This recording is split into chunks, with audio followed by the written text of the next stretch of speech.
Hello everyone! Magandang buhay. Ngayon ay magluluto tayo ng ampalaya na may giniling. So ayan. First, binabad ko pala sa asin yung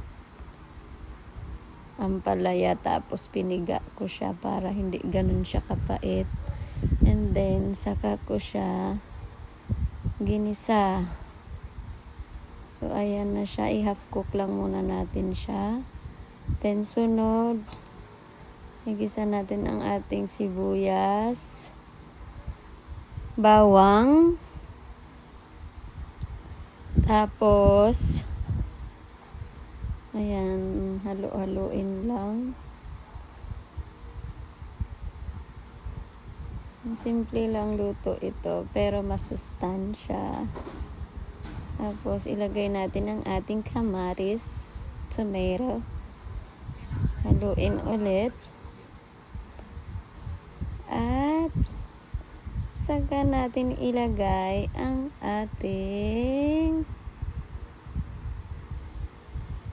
giniling. Yung giniling, tinimplahan ko na siya ng konting asin, toyo, at kaunting suka.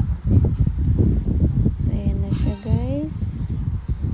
Next, pag medyo brown na siya, ay isusunod naman natin ang ating itlog. Ayan, 3 pirasong itlog sa 2 malalaking ampalaya.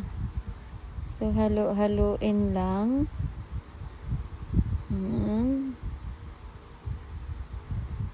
Then, saka natin ilagay ang ating hinapcook na ampalaya. So, ayan na siya. Madali lang siya, guys. Magluto na rin kayo. Ayan na siya. Luto na.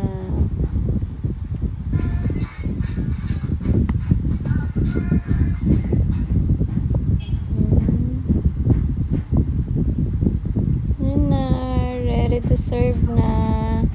Let's eat, guys. Yummy ampalaya. Thank you for watching. God bless everyone.